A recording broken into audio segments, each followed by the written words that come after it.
The Omega Beam. Full power. Welcome to the Omega Beam. I'm your host, Oren Merton. Paramount Plus is the home for Star Trek shows in the USA, and they do a good job of spacing out, pun intended, their offerings so there's at least one Star Trek series airing at a time. The most recent series to air is their animated comedy Lower Decks, about the trials and tribulations of a group of non-bridge crew. Season 3 is now streaming in its entirety, which means it's time for us to discuss it. We start spoiler-free and give you warning before we get into spoilers. Let's go! I am here with Golden to talk about Lower Decks Season 3. Lower Decks being the animated, or I guess now one of the animated entries into the Paramount Plus Star Trek universe. So how did you like Season 3? I think it continues to be a fun show that kind of goes into some deep moments, but it still ends up very light. Yeah, I would agree. It's a show that you expect to be a comedy. I mean, the showrunner is a former head writer of Rick and Morty, so that's where we're at. I think we've mentioned that in the other episodes we've talked about this show.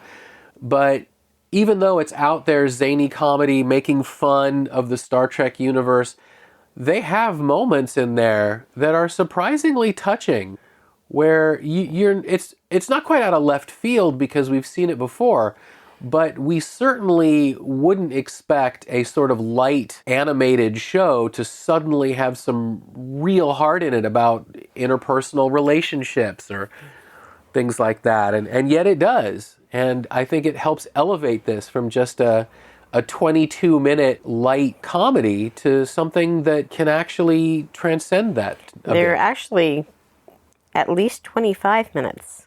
Oh, are they at least 25 Well, minutes? okay, there's one that's 24. Okay. But yeah, I mean, less than 30 minutes, but it's not a very long show, so you don't have to invest a lot of time, but it's just a lot of fun, and you really get to spend time with the characters, and it's interesting to see it from the perspective of the lower decks, because we've always been above. Right. It's rare that we've really spent much time on the people that are behind the scenes.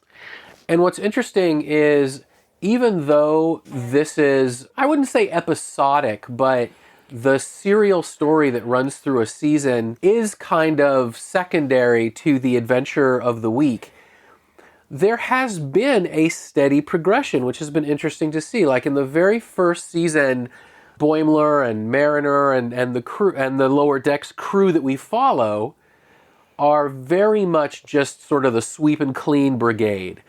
However, as time has moved on, now that we're in Season 3, we do see Boimler as a lower ensign, sometimes relieving like the day shift in the bridge in navigation and things like that. So they are moving up. The ranks are changing. They are advancing. It's not just we're just going to focus on these people who will never evolve beyond janitorial. No, they are career Starfleet. And we are watching them advance from the lower decks in their career, which is, again, this is not an attempt to be a realistic show in any Far Cry, but I think it does give a nice sort of sense of momentum and movement and evolution to the show. Very much so. And I think that it's nice that there was like a story that kind of carried all the way through. Yeah. That you still are involved in each episode, but that they're just throwing hints at that other thing that's going to keep coming back.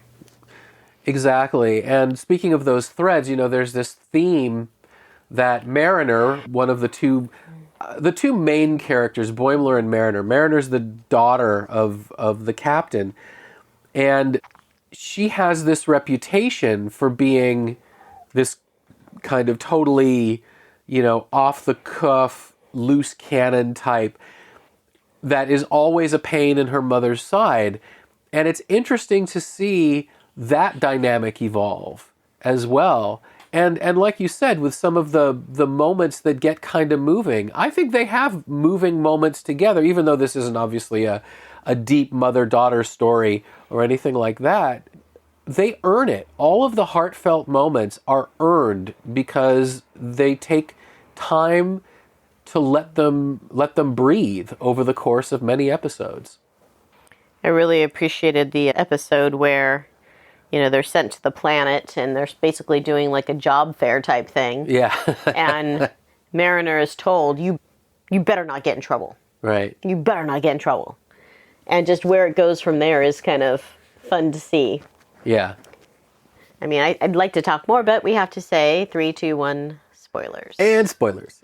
Because it's not Mariner that goes off. Right. It ends up that, I don't remember which episode it was, Boimler just, it's like something gets underneath his skin and he loses it. But yet, afterwards, there's some respect for him losing it. Yeah. Because he doesn't normally lose it. Right. And you have him, and he wants to excel. He wants to get promoted. And you have Mariner, who doesn't want to get promoted. Right.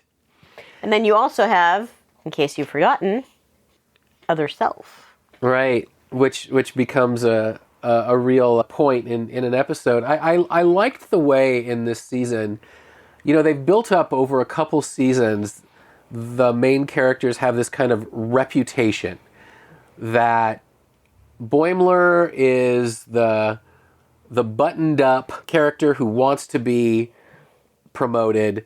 Mariner is the fancy-free daughter of the captain who just wants to have fun and not have too much responsibility. Rutherford is the nerdy tech guy. Right. Rutherford's the nerdy tech guy.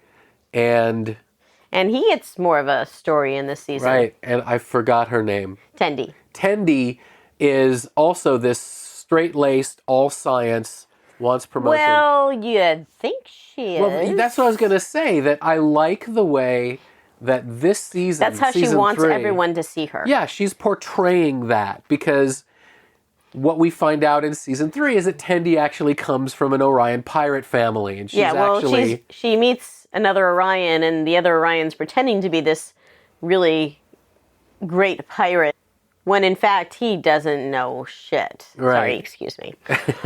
She actually is that. Right. That badass. And she is that person. She just keeps it tucked away because she doesn't want the sort of prejudice that people would have against her for being that. And Boimler, who's the buttoned up guy, realizes, no, I have to, cut it loose every now and again. Mariner learns to respect what Starfleet stands for and actually defends the rules at a certain point and the Starfleet lifestyle. She does to a point. Yeah. And then when they turn against her, she says, screw it. She's like, out of here. She says, I have a better offer. But then she realizes that ultimately she is Starfleet through and through. Well, when it comes to, this is still her family. Right, it's her family. It's her family. And I think that she's good. Yeah. She is extremely good at her job. If she wanted to be a first officer, she could be. She could be, but that's not what she wants. Right, that's not who she is. And I like how in season 3 they took all of these things that these attitudes, these sort of, personality profiles that had been built over the last 2 seasons, and very organically over the course of a season expand on those without ruining their character that we have grown to know and be fond of over those years. And that's quite a needle to thread, especially in a comedy, in a short 25-minute animated comedy. I mean, I think it speaks incredibly well for the writing. And I am just anxious to see what's going to happen with our other Star Trek show that we love. Oh, yeah. Because we heard that there was going to be a crossover, and it's not that they're going animated, it's that Jack Quaid and Tawny Newsome are going to get to play their characters right in a live action. In live action, yeah. There's no necessity or requirement in voice acting to hire voice actors that happen to resemble the characters. But in this case, Jack Quaid has obviously got quite a live action career going with The Boys. So he's and in fact, that is how I believe that the live action crossover with Strange New Worlds, sort of, that was the germ of it. That one of the writers of The Boys is also a writer on Trek, and so said, hey, wouldn't it be great if, and the rest is history. But yeah, so they got Newsom and they got Quaid, and they're going to be... I think is it just those two? Yeah, just those two. And they're going to be in Strange New Worlds. And of course, Strange New Worlds is an amazing show where, like the original Star Trek of the 1960s, they've created a show in which you can have very serious philosophical episodes and straight comedy. And then we also had like callbacks. Right. I mean, there is one episode where they go to DS9. Yeah. And that's, I love the, just keep circling. Just keep circling. Yeah. Yeah, and they have fun with the entire Star Trek universe. You know, there have been episodes, I think this was early, this may have been first season, where they're just at a bar and there's like just carved into the bar top. Okay. They just have like Kirk and Spock. You know, like they carved it in knives and stuff. You know, they can do stuff like that because they have the entire history of Star Trek shows and films to play with in their little universe. And they walk that line of both making fun of it without ridiculing it, because there's an admiration and a like of it. We're all in on the joke. They have fun with who Quark is and what Quark is. Exactly. We're all in on the joke. We're not being And laughed then at. I love well, I saved you, now I owe you. Right. And there's like this game between the two that the one character is going to keep owing Kira from DS9. Yeah. And they're having this war of who can save each other's life more or something. Yeah. You know, part of the fun is also the animation itself is really good and really top notch. It's broad when it needs to be broad. It's more sort of tight when it needs to be tight. And they do a wonderful job visually. The music is, of course, very good. It's you know, all of the production is as good as you would expect on a sort of high quality tentpole animated series, and then add to that this really wonderful writing that is both a unique story in itself and also gets to play with all of the lore of all of the previous shows. It's absolutely worth. And like Golden said, since these are 25-minute shows, there's not a huge time investment to watch them all. And if you haven't been watching seasons 1 and 2, they've been excellent. And it's a wonderful 3-season animated adventure. I think anyone that has enjoyed Star Trek would enjoy this. Absolutely. And I don't think season 3 disappointed at all. Sometimes you're like, oh, well, this season's not as good as the last. I think it was just as good. Yeah, they've just been moving from strength to strength. The story that they're telling is both fun and continues to evolve. And it's animated. You know, some people kind of, they may have this idea that animation is always shallow or always for kids or whatever. But this really isn't. They're doing it in animation because it would cost, $30 million an episode if it wasn't.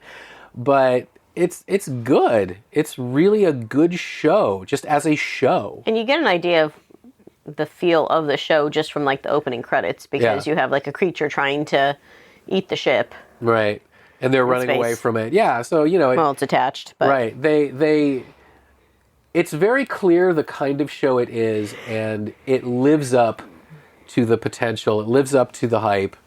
It's absolutely a great entry into the Star Trek milieu and Star Trek universe. And like we've said in our other Star Trek episodes, I think this is kind of a golden age for Star Trek. You may not like every single show. I mean, there's one of the Star Trek shows that we haven't really talked about, not because it's bad, just it's not for us, was the other animated Star Trek Prodigy. It's aimed at younger kids. And okay, it's not for us, but it's great that there's so many different Treks to choose from. And I think this is a really, really solid entry in that new Trek that we're getting these days. Yeah, I look forward to where they go from here. Yeah, so do I. Well, thank you, Golden. You're welcome. And that's it for this episode. You can find the show notes at theomegabeam.com/192. If you like this episode, please leave a review wherever you listen to podcasts. Your reviews help people who like this stuff find our podcast. If you have any comments or suggestions, please drop us a line at info@theomegabeam.com. Be good to yourselves and each other, and we'll catch you next time. The Omega Beam.